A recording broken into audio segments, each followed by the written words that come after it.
পথভ্রষ্ট হয়ে গেল, তাদের মর্যাদা আল্লাহর কাছে থাকলো না। মর্যাদা শুধু এদের কাছে আল্লাহর, যারা এই ঈমান এনেছে। যার কারণে জেনে রাখবেন, এই পৃথিবীর সবচেয়ে মানুষের মধ্যে সম্মানিত মানুষ আল্লাহর কাছে তারা, যারা কালিমা পড়ে ঈমান এনেছে। বলো সুবহানাল্লাহ। সবচেয়ে মর্যাদা সম্মান আমাদের, সুবহানাল্লাহ নাই? কিন্তু ভাইরা আমার, এই মানুষ যখন ঈমান আনা মাত্র আল্লাহ রাব্বুল আলামিনের পক্ষ থেকে তাদের প্রতি ঘোষণা দেওয়া হয়, যখন আল্লাহর বান্দারা বান্দিরা ঈমান এনে নেই, সঙ্গে সঙ্গে আল্লাহর পক্ষ থেকে তাদের জন্য বেহেশতের মধ্যে একটা ঘর বানাইয়া দেওয়া হয়। সুবহানাল্লাহ নাই? বসে আছি আমরা এখন এই জমিনে মাটির উপরে, কিন্তু এই মুহূর্তে আমাদের জন্য আল্লাহর জান্নাতে একটা ঘর হয়ে গেছে। এখন যা পারো ইচ্ছা মতো সব করো। জি, বেহেশতে ঘর হয়ে গেছে তো। মদ খাও, চুরি করো, জিনা করো, পরনিন্দা করো, সুদ খাও, আইল ঠেলো, মিথ্যা মামলা সব করো, বেহেশতে যাওয়া যাইব? আরে ব্যস্ত হয়ে গেছে তো একটা। যেদিন কলেমা পড়ছেন, আপনার জন্য তো আল্লাহ বেহেশত বানাইয়া দিছে।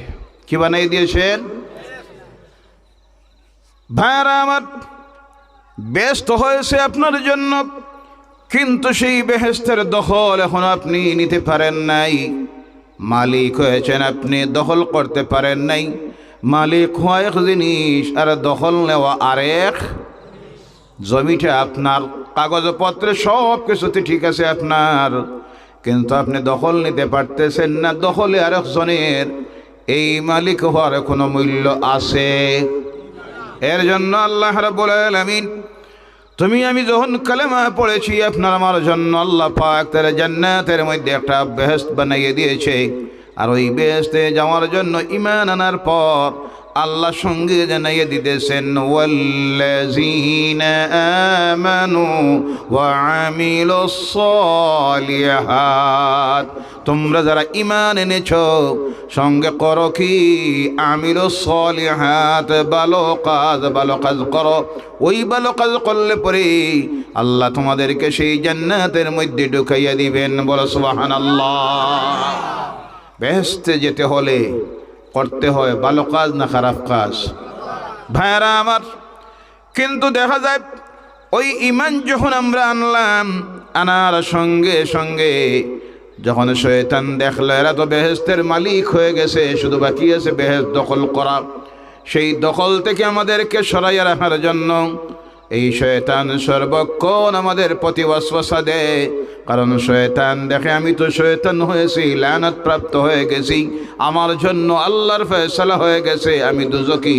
তাই আমি যখন দুজকি হয়েছি, আদমকে সিজদা দেওয়ার না কারণে ওই আদমের একটা আওলাদ আমি বেহেশতে যাইতে দিব না, আমার সঙ্গে নিব জাহান্নামে।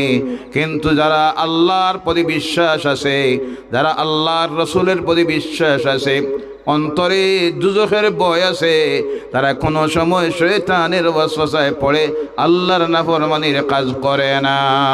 বলো সুবহানাল্লাহ।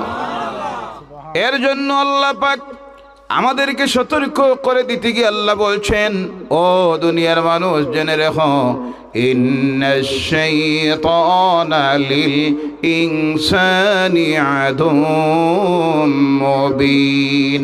জোরে বলো আল্লাহু আকবার। এ দুনিয়ার মানুষ জেনে রেখো, এই শয়তান হলো তোমাদের প্রকাশ্য দুশমন। আমাদের প্রকাশ্য দুশমন কে? আরো জোরে বলেন কে? কথাকার। আরো জোরে বলেন কথাকার। আল্লাহ সতর্ক করে দিলেন, এই শয়তান আমাদেরকে ওয়াসওয়াসা দেয়। সেই কথা আল্লাহ কোরআনুল কারীমের অন্য জায়গায় আবার আল্লাহ বলছেন, আল্লাযী ইউওয়াসওয়িসু ফি সুদুরিন নাস মিনাল জিন্নাতি ওয়ান নাস। ওই শয়তান আর এক শ্রেণীর মানুষ শয়তানরূপী মানুষ মানুষের অন্তরের মধ্যে হৃদয়ের মধ্যে ওয়াসওয়াসা দেয়, কুপরামর্শ দেয়, অর্থাৎ ভালো কাজ থেকে মানুষকে বিরত রাখতে চায় আর খারাপ কাজের প্রতি মানুষকে দাওয়াত দেয়। এই যেটা দেয় শয়তান, তৎসঙ্গে এক শ্রেণীর মানুষ এই পৃথিবীতে আসে না নাই।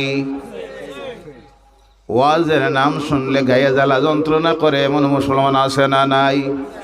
জি, ওয়াজ করাইয়া লাভ হইতো কিটা? কত ওয়াজ হইল, মানুষ কয়টা ঠিক হইছে? এমন কমেন্ট করার মানুষ আছে না নাই? জি, মুনাফিকের ব্লাড তার শরীরে। কার ব্লাড? মুনাফিকের। মুনাফিক আল্লাহর কালামের আলোচনা সহ্য করতে পারে না, রাসূলের শান সহ্য করতে পারে না, ভালো কাজ দেখলে সহ্য করতে পারে না।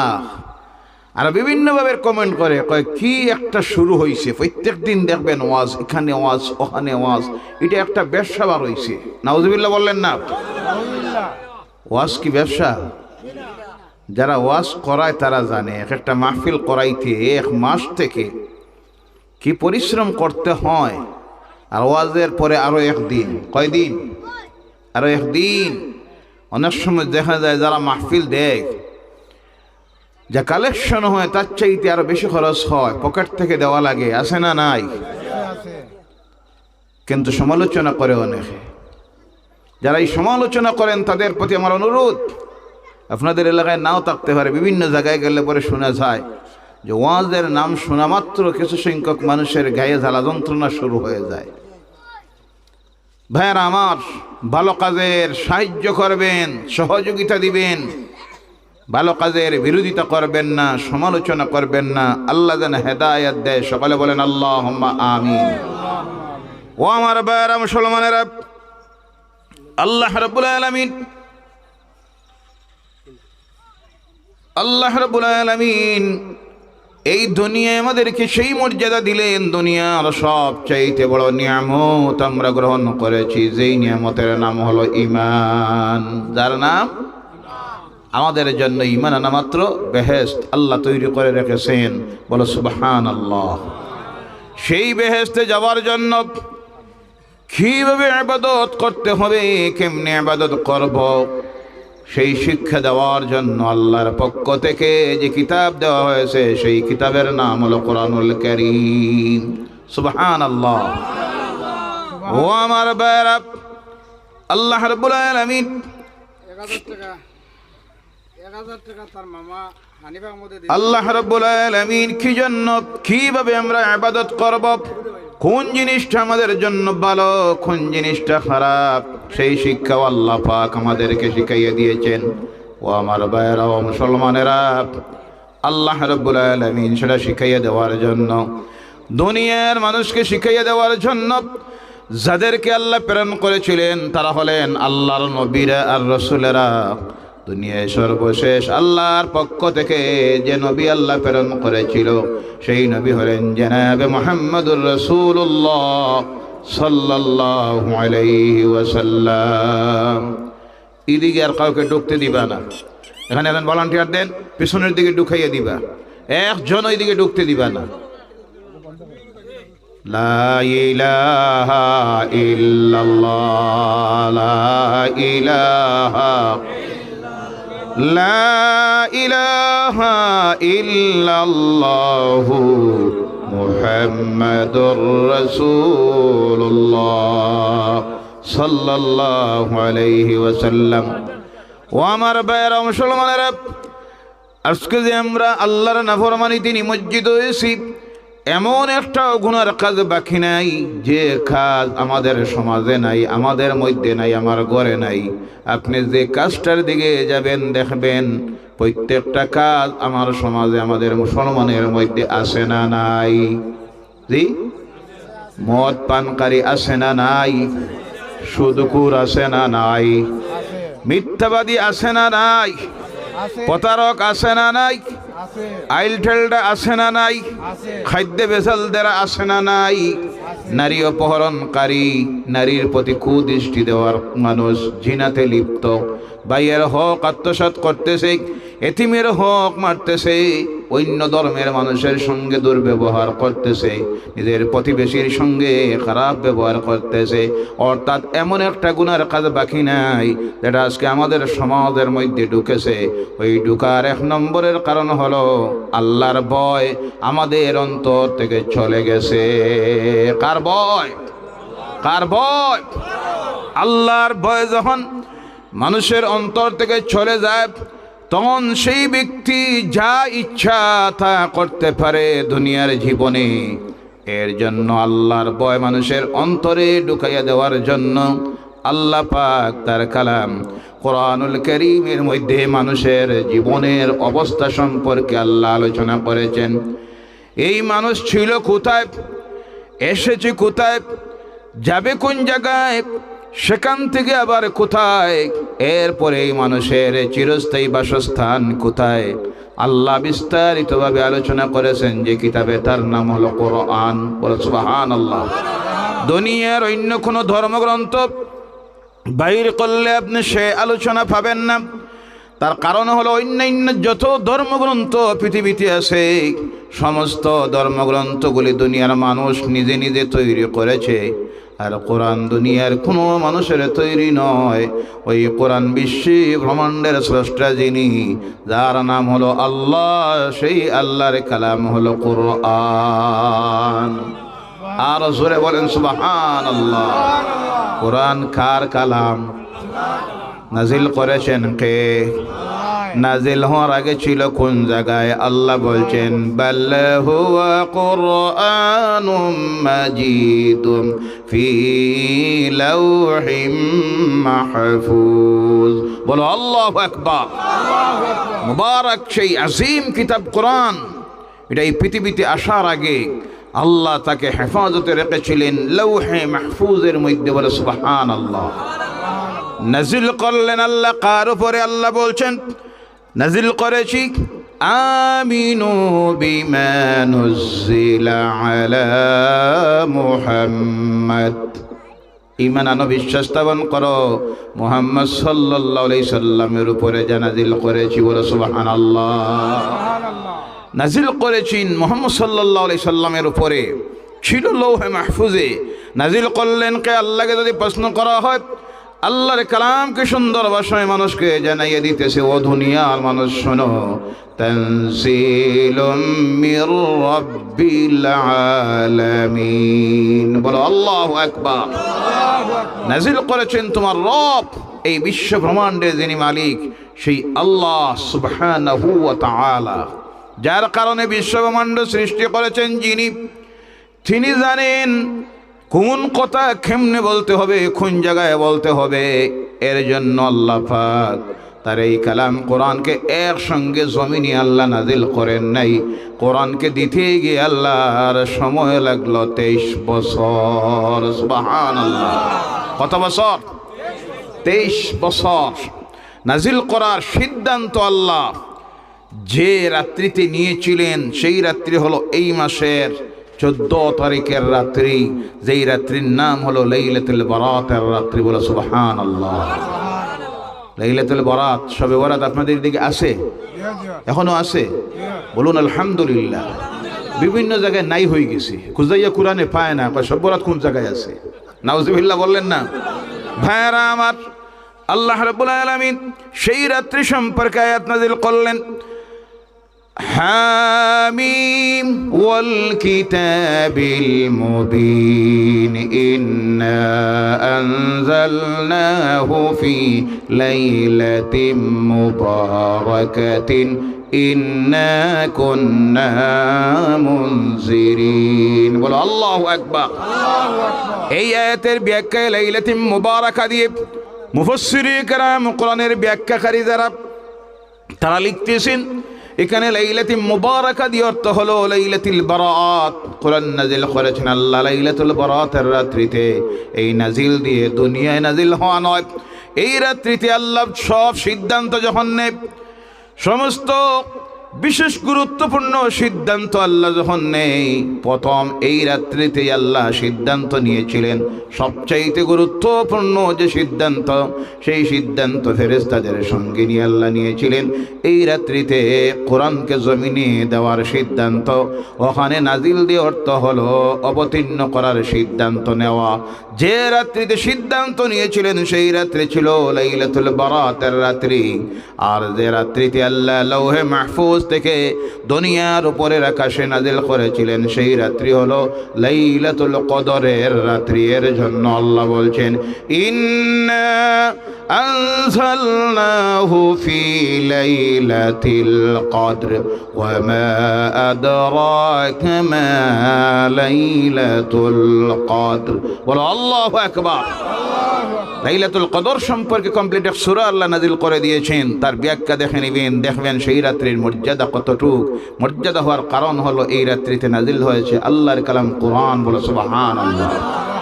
যে মাসে আল্লাহ নাজিল করেছেন সেই মাসের নাম হলো রমজানের মাস। কোন মাস? এর জন্য আল্লাহ বলছেন, শাহরু রমাদানাল্লাযী উনজিলা ফীহিল কুরআন।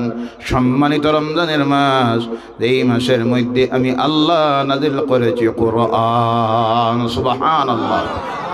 সেই মাস কেমন বাকি, কেমন দূরে? মাত্র 20 থেকে 25 দিন। সুবহানাল্লাহ বললেন না? এই খবর পাইয়া খুশি না নারাজ? সব খুশি। জি, অনেক আছে মুখে কয় খুশি আর মনে মনে চিন্তা করে আল্লাহ বিপদ তো একবারে দাঁড়াই গেল। জি, আছে না নাই? চিন্তা করতেছে আল্লাহ খাওয়াত বইলেও চিন্তা কেউ নিয়ে আইসার। জি, আছে না নাই? ইফতারের আধা ঘন্টা আগের থেকে দেখবেন চিল্লানি শুরু করে, আল্লাহ স্কুল রোজায় তো জান গেল, আসলে ধরছেও না। কথা ঠিক না? আর প্রকৃত রোজাদারদের রোজার রাখে একে কোনো সময় রোজা রাখার কারণে মানুষের সামনে গিয়ে কইব যে আজকেও রোজায় জান যার। কারণ রোজা রাখে মানুষ কারের ডরে আর বয়ে, কারে খুশি করার লাগি, মানুষের দেখানির লাগি, মানুষের শোনানির লাগি তো কেউ রোজা রাখে। অনেকটা আসে দেখবেন বাজারে যা আছে সব লইতে আছে। জি, সব লয়, কিন্তু আসলে রোজাও রাখে। কারণ প্রকৃত রোজাদার যদি হয়, 1 নম্বরে আপনি দেখবেন রমজানে কমপক্ষে 5 ওয়াক্তের নামাজ পড়বে। কয় ওয়াক্তের? তারাবির নামাজে থাকবনি না? কারণ এত কষ্টে আমি রোজাদার রাখতেছি, আর রোজা রাখার পরে তারাবিটা কেমনে ছাড়বো, 5 ওয়াক্তের নামাজ কেমনে ছাড়বো? প্রকৃত রোজাদার রমজান মাসে দেখবেন 5 ওয়াক্তের নামাজ ছাড়তে পারে, তারাবির নামাজ ছাড়তে পারে না। সেখানেই বোঝা যায় প্রকৃত রোজাদার কে। ভাইয়েরা আমার, আমাদের প্রত্যেককে আল্লাহ মুবারক রমজানের মাসে 5 ওয়াক্তের নামাজ বা জামাত তারাবি সঙ্গে পুরা মাসের রোজা রাখার জন্য তৌফিক দে। সকলে বলেন আল্লাহুম্মা আমিন। আর রাসূল বলেন আল্লাহুম্মা আমিন। আল্লাহ যখন নাজিল করলেন এই রমজানের মাসে শবে কদরের রাত্রিতে, কোরআন নাজিল হওয়ার কারণে যদি এই মাসের এই মর্যাদা হয়, কোরআন নাজিলের কারণে যদি এই রাত্রির এই মর্যাদা হয়, তাহলে একটা বার অনুমান করে দেখেন, যে মানুষ এই কোরআনের উপর আমল করবে তার মর্যাদা সম্মান আল্লাহর কাছে কতটুকু। কথাটি কি না? শুধু নাজিল হওয়ার কারণে যদি এই মাসের মর্যাদা এমন হয়, এই রাত্রির সম্মান এমন হয়, তাহলে যে মানুষগুলি আমরা যদি কোরআনের উপর আমল তৈরি করে নেই, গোটা পৃথিবীর সবচেয়ে সম্মানিত জাতি হব আমরা। বলো সুবহানাল্লাহ। আর সর্বোচ্চতম জান্নাতুল ফিরদাউস, সেই জান্নাতে আল্লাহ জায়গা দিবেন আমাদেরকে। সুবহানাল্লাহ বলেন। ভাইয়েরা আমার, আল্লাহ রাব্বুল আলামিন আজকে যে আমরা আল্লাহর নাফরমানিতে লিপ্ত হয়েছি, তার কারণ হলো আমাদের ভিতর থেকে চলে গেছে আল্লাহর ভয়। কার ভয়? যাওয়ার কারণ আমরা আমাদের বিগত জীবন ভুলে গেছি, আর সামনের দিকে যে জীবন আসতেছে তাও ভুলে গেছি। আমরা শুধু দুনিয়ায় এসেছি, আর দুনিয়ায় এসে মালের চিন্তায় আর নিজের আওলাদের চিন্তায় আল্লাহ থেকে গাফিল হয়ে গেছি। যারা আল্লাহ থেকে মালের আর আওলাদের চিন্তায় গাফিল হয়ে যায়, আল্লাহ বলছেন তারা ক্ষতিগ্রস্ত হয়ে গেছে। আমার আল্লাহ বলছেন, ইয়া আইয়ুহাল্লাযীনা আমানু লা তুলহিকুম আমওয়ালুকুম ওয়ালা আওলাদুকুম আন যিকরিল্লাহ ومن يفعل ذلك فأولئك هم الخاسرون জোরে বলো আল্লাহু আকবার। হে ঈমানদারেরা, তোমরা যদি তোমাদের মালের চিন্তায় আর তোমাদের আওলাদের চিন্তায় আল্লাহর স্মরণ থেকে যদি গাফিল হয়ে যাও, আল্লাহকে যদি ভুলে যাও, তাহলে জেনে রেখো তোমরা ক্ষতিগ্রস্ত হয়ে গেছো। আর যারা ক্ষতিগ্রস্ত, যারা ভুলে গেছে, আল্লাহকে গাফিল হয়ে গেছে, তারা ক্ষতিগ্রস্তদের দলে ঢুকে গেছে। আজকে আমরা ক্ষতিগ্রস্তদের দলে ঢুকে গেছি, কারণ আমরা আমাদের নিজের মালের আর মালের চিন্তায়, আওলাদের ভবিষ্যতের চিন্তায়, আওলাদের লালন পালনের খাওয়ানির চিন্তায় বলে গেছি কারে? আল্লাহকে বলে গিয়া ক্ষতিগ্রস্তদের দলে ঢুকে গেছি। আর ক্ষতিগ্রস্তের দলে যারা ঢুকে যায়, তারাই আল্লাহ বলছেন ক্ষতিগ্রস্তরাই হলো জাহান্নামী, দুজখী। কি দুজখী? এখন প্রশ্ন আসতে পারে, মালের চিন্তা কি করব না? মালের চিন্তা করবেন, কারণ এই মাল আল্লাহর দেওয়া নিয়ামত, আওলাদ হলো আল্লাহর দেওয়া নিয়ামত। এর জন্য আল্লাহ বলছেন, আল মালু ওয়াল বানুনা জিনাতুল হায়াতিদ দুনিয়া। মাল এবং আওলাদ মানুষের দুনিয়ার জীবনের সৌন্দর্যতা। সুবহানাল্লাহ। কারণ এই দুই জিনিসই দুনিয়ার জীবনের সৌন্দর্যতা, মাল এবং আওলাদ। আবার আল্লাহ সতর্ক করে দিতেছেন, يعلموا أنما أموالكم وأولادكم فتنة। জেনে রাখিও, ওই তোমাদের মালটা আর তোমাদের আওলাদ তোমাদের জন্য দুনিয়ার সবচেয়ে বড় ফিতনা, সবচেয়ে বড়। একদিকে আল্লাহ বলছেন নিয়ামত, আরেকদিকে বলছেন ফিতনা, আরেকদিকে বলছেন দুই জিনিসে তোমাদেরকে আল্লাহর স্মরণ থেকে গাফিল করে দিতে পারে, তোমরা ক্ষতিগ্রস্ত হয়ে যাইতে পারো। তাহলে বোঝা গেল আল্লাহ মালও দেন, আওলাদও দেন, এটা নিয়ামত। কিন্তু এই দুইটার চিন্তায় পড়ে আমরা যেন আল্লাহ বলে না যাই, সেই সতর্কতা করতেছেন কে? কেন আমরা আল্লাহ বলে যাই? তার কারণ হলো আমরা ছিলাম কি? আমরা নিজে বলে গেছি। আমরা ছিলাম কি? আল্লাহ রাব্বুল আলামিন বলছেন, হাল আতা আলাল ইনসানি হিনুম মিনাদ দাহরি লাম ইয়াকুন শাইআম মাযকুরা। তোমরা সব এমন এক অবস্থা ছিল যেটা আলোচনার বিষয়বস্তু ছিল না। আল্লাহ পাক বলছেন, আমাদের এমন অবস্থা ছিল। ও ভাইয়েরা, মুরব্বীরা, মুসলমানেরা যারা এখানে বসে আছেন, ইনসাফের সহিত জবাব দিন। আজ থেকে 100 বছর আগে, কত বছর আগে? কত বছর?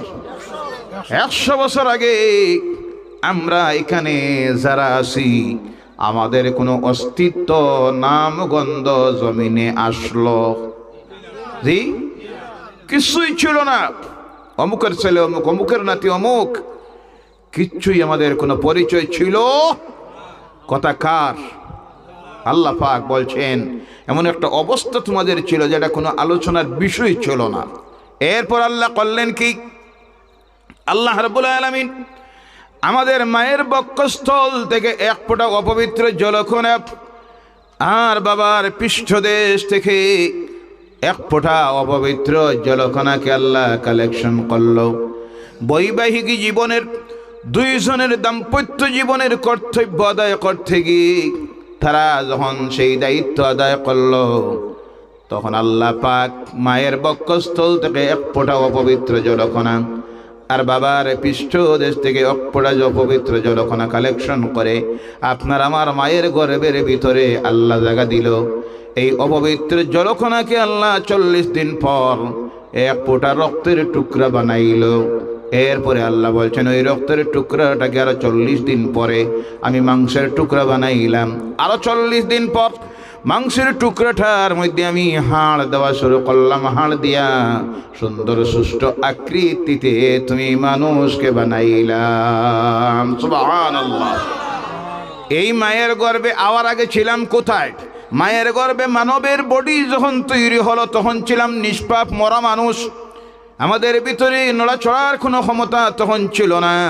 মনে প্রশ্ন আসতে পারে, বাচ্চা মায়ের গর্ভে নড়াচড়া করে তো অনেক সময় করে, কিন্তু এই করতে গিয়ে তার ভিতরে প্রাণ হওয়ার কারণে নড়াচড়া করে না। নড়াচড়া করার কারণ হলো তখন তার বডিতে রগ দিয়ে নার্ভ দিয়ে ব্লাড সঞ্চারিত হয়, রক্ত চলাচল যখন করে ওই রক্ত চলাচলের কারণে বাচ্চা তখন মায়ের গর্ভে নড়াচড়া করে। মায়ের গর্ভ থেকে জমিনে আওয়ার 40 দিন আগে এর বসাই দিন আপনার বাচ্চাটা নিয়ে পিছনে যাই, আর না আর এক দুইটা তাহলে লইয়া আইন। আরে কি অবস্থা দেখেন না। কোরআনের আলোচনা চলতেছে, কোরআন হাদিসের আলোচনা, মানুষ বুঝে না এটা যে কি মাহফিল, এটা তো ওয়াজের মাহফিল, এটা তো খেলাধুলার কোনো প্যান্ডেল নাই। জি, আল্লাহ আমাদেরকে সঠিক সমুজ দেখ। সকলে বলেন আল্লাহুম্মা আমিন। আল্লাহর ওয়াস্তে আপনারা একটু চাপাই আসেন, একটু চাপিয়ে আসেন, সামনের খালি জায়গাটা ব্লক করে দেন, বন্ধ করে দেন। লা ইলাহা ইল্লাল্লাহ ইল্লাল্লাহ লা ইলাহা। কারো ছোট বাচ্চার সঙ্গে থাকলে সামনের দিকে আসবে না, পিছনের দিকে যাইবা। এটা তো কিছু বুঝতো না, যেটা ওয়াজের মাহফিল ছোট বাচ্চা বুঝবো? জি, এটা তো হঠাৎ করে কান্দা শুরু করবো বাড়িতে যাওয়ার লাগে, এটা আনার কোনো প্রয়োজন আছে? জি, এখন বুঝদার বাচ্চা হইলে তো আলাদা কথা, কুলের শিশু নিয়ে মাহফিল আবার কোনো যুক্তি আছে? আল্লাহ আমাদেরকে সঠিক সমুজ দেখ। সকলে বলেন আল্লাহুম্মা আমিন। আল্লাহ রাব্বুল আলামিন ওই মাতৃগর্ভে যখন বাচ্চা জমিনে আসার 40 দিন বাকি থাকে তখন এই বাচ্চার ভিতরে আল্লাহ রূহ ঢুকাইয়া দেয়। কি ঢুকাইয়া দেয়? রূহ ঢুকাইয়া দেয়। রূহ তাকে কোথায়? আমাদের জীবনটা আমরা ইয়াদ করার প্রয়োজন। এক সময় আমাদের কোনো অস্তিত্বই ছিল না, শুধু ছিল আমাদের প্রাণ। যে জায়গার মধ্যে আমরা ছিলাম সেই জায়গাটা হলো আলমুল আরওয়াহ, রূহের জগৎ। সেই রূহের প্রাণের জগতে আল্লাহ পাক দুনিয়ার সমস্ত মানুষের রূহকে একসঙ্গে একত্রিত করে রেখে দিয়েছিলেন। যখন প্রয়োজন হয়েছে ওই মাতৃগর্ভের মৃত বাচ্চাটার ভিতরে আল্লাহ রূহ দিলেন, প্রাণ দিলেন। আর এই রূহটা শিশুর ভিতরে আসা মাত্র নড়াচড়া শুরু করে দেয়, সঙ্গে সঙ্গে জমিনের মধ্যে ভূমিষ্ঠ হয়ে যায়। আর তখন মাতৃগর্ভের অন্ধকার জায়গায় থাকতে চায় না। ও আমার ভাইরা, আমরা সব প্রথমে ছিলাম রূহের জগতে, এরপরে আসলাম মায়ের গর্ভে। কোন জায়গায়?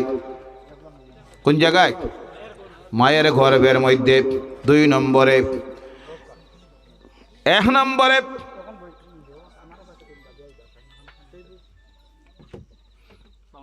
ওয়ালাইকুম আসসালাম।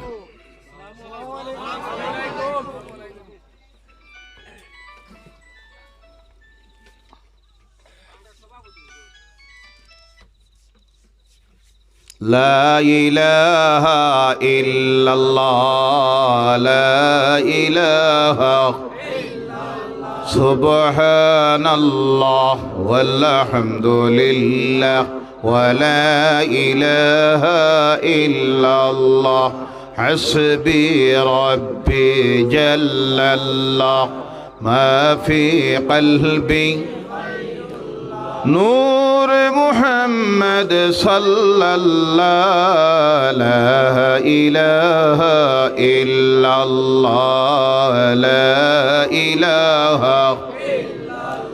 لا إله إلا الله محمد رسول الله صلى الله عليه وسلم। এবার মায়ের প্রসব বেদনা আরম্ভ হলো। বাচ্চা মায়ের গর্ভ থেকে জমিনের মধ্যে আসলো। আমরা প্রত্যেকে এই সিস্টেমে পৃথিবীতে এসেছি। 2টা জায়গা আমাদের অতিক্রম হয়ে গেছে। একটা হলো রূহের জগৎ, একটা হলো মায়ের গর্ভের জীবন। এখন যে জায়গাটার মধ্যে আছি সেই জায়গা হলো আলামুদ দুনিয়া, দুনিয়ার জীবন কোন জায়গায় এখন আছি? দুনিয়ার জীবনে। আল্লাহকে এখন প্রশ্ন করি, আল্লাহ আমাদেরকে মায়ের গর্ভ থেকে এই দুনিয়ায় কেন তুমি দিলাই, দেওয়ার উদ্দেশ্য কি? আল্লাহ বলছেন দিলাম কি জন্য? শোনো, লিয়াবলুয়াকুম আইয়ুকুম আহসানু আমালা, তোমাদেরকে পরীক্ষা করার জন্য এই দুনিয়ার জীবনে কারা ভালো কাজ করো। আল্লাহ এই দুনিয়ার জীবনে আমাদেরকে দিয়েছেন পরীক্ষা করার জন্য। কিসের জন্য? কিসের জন্য? পরীক্ষা করার জন্য। আবার আল্লাহকে যদি জিজ্ঞাসা করি, আল্লাহ কতদিনের জন্য দিয়েছ? আল্লাহ জানাইয়ে দিতেছেন, ইজা জাআ আজালুহুম ফালা ইস্তাখিরুনা সাআতাম ওয়ালা ইস্তাকদিমুন। বলো আল্লাহু আকবার। তোমাদের নির্ধারিত একটা সময় দিয়েছি, 60, 70, 80, 90 এটা এইভাবে নির্দিষ্ট নয়, নির্দিষ্ট একটা সময় দিয়েছি, সেটা তোমরা জানো না, শুধু জানি আমি আল্লাহ। জানে কে? সেই নির্ধারিত সময় আসা মাত্র আমি 1 সেকেন্ড বৃদ্ধি করে দিব না, আর নির্ধারিত সময় থেকে 1 মিনিটও কমাইয়া দিব না। নির্ধারিত সময় আসা মাত্র আমি আল্লাহ জমিন থেকে তোমাদেরকে বিদায় করে দিব। কি দিয়ে বিদায় করব? আল্লাহকে যদি প্রশ্ন করি, আল্লাহ আবার বলছেন, তাবারাকাল্লাযী বিয়াদিহিল মুলকু ওয়া হুয়া আলা কুল্লি শাইইন কাদির আল্লাযী খালাকাল মাউতা ওয়াল হায়াতা লিয়াবলুয়াকুম আইয়ুকুম আহসানু আমালা। ওই যে হায়াত দিয়েছি, হায়াত দেওয়ার আগে তোমাদের আরেকটা জিনিস আমি আগে বানাইছি। হায়াত দেওয়ার আগে যে জিনিসটার নাম হলো মওত। এর জন্য আমি তোমাদেরকে জানাইয়ে দিতেছি, জেনে রেখো, এই দুনিয়ায় যাওয়ার পরে তোমরা চিরস্থায়ী নয়। তোমাদেরকে দিয়েছি প্রাণী জগতের মধ্যে, আর প্রাণীর মধ্যে যারা যাবে তাদের সম্পর্কে আমি আল্লাহর কানুন হলো কুল্লু নাফসিন যায়িকাতুল মাউত। বলো আল্লাহু আকবার। প্রাণী জগতের মধ্যে যখন যাবে, প্রত্যেকে একদিন মৃত্যুর স্বাদ গ্রহণ করতে হবে। এই মৃত্যু থেকে বাঁচা কাহারও দ্বারা সম্ভব? আমরা বাঁচব মৃত্যুর থেকে না? এই মৃত্যুর স্বাদ গ্রহণ করা লাগবো নি না? কোন দিন? জি জানা আছে? আগামী বছর, আগামী সপ্তাহে, আগামী মাসে, আগামী কালও হইতে পারে। কথা ঠিক না? আল্লাহ প্রত্যেকের হায়াত দেখ, সকলে বলেন আল্লাহুম্মা আমিন। কিন্তু আমরা ভাবি আমার বয়স হয়েছে এখন 25 বছর, আর অত নাই করে আছি 40 বছর। জি এখন নামাজ পড়ার দরকার নাই, যা পারো মদ খাও, জি যা পারো আল্লাহর নাফরমানি করো। ও আমার ভাইরা, কিসের উপরে আমরা, কিসের উপরে নির্ভর করি?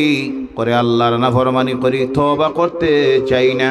কারণ আমার মনের মধ্যে আসে, আমি তো আসি, তো আসি, আমি আসি 20 বছর।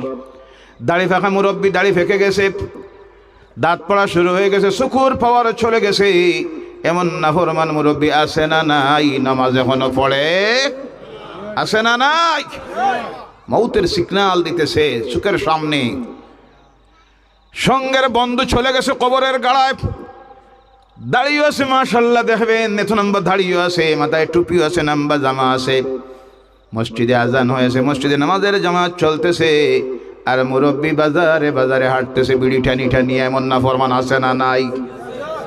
ও মুরব্বী, তোমার সতর্ক হওয়ার প্রয়োজন। তুমি তোমার মর্যাদা ইজ্জতকে বোঝার প্রয়োজন। আল্লাহ তোমাকে কি মর্যাদা দিয়েছেন, সম্মান দিয়েছেন।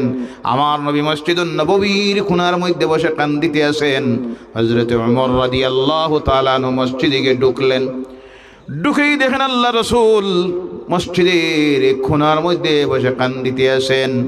ওমরের মতো সাহাবীর মিজাজ তো গরম হয়ে গেছে।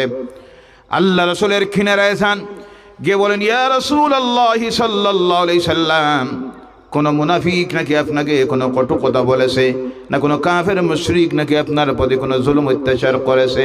করে থাকলে বলুন, এই মুহূর্তে আমি তার গর্দনাটা দেহ থেকে আলাদা করে দিব। বলো সুবহানাল্লাহ। আল্লাহ রাসূল বলেন, ওমর ধৈর্য ধারণ কর, মিজাজ গরম করিও না। ওমর, কেউ আমাকে কোনো গালি দেয় নাই, কেউ আমার প্রতি কোনো অত্যাচার করে নাই, আমি কান্দিতেছি। তার কারণ হলো এইমাত্র জিব্রাইল আলাইহিস সালাম আমার কাছে এসে সুসংবাদ দিয়েছেন আমার উম্মতের মুরব্বীদের জন্য। কিন্তু আমি যখন জমিনের দিকে তাকাইতেছি, দেখতেছি অনেক মুরব্বীরা আছে যাদেরকে আল্লাহ মর্যাদা দিল, সম্মান দিল, কিন্তু তারা তাদের সম্মান মর্যাদা বুঝতেছে না। ও উমর, এইমাত্র জিব্রাইল আমার কাছে এসে বলে গেছেন, হে আল্লাহর হাবিব, আল্লাহর যখন রাগ উঠে তখন আল্লাহ দুনিয়ায় কোনো গজব দিতে যখন চায়, জমিনের দিকে তাকিয়ে যখন দেখে সুশিষ্ট বা ছোট্ট ছোট্ট বাচ্চারা, ছেলে মেয়েরা আর দাড়ি পাকা মুরব্বী মানুষ, তখন আল্লাহ গজবে না দিয়ে জমিনে রহমত দে। বলে সুবহানাল্লাহ। তৎসঙ্গে আল্লাহর হাবিব বলেন, জিব্রাইল এইমাত্র আমার কাছে এসে বলে গেছেন, আমার উম্মতের কোনো দাড়ি পাকা মুরব্বী যখন আল্লাহ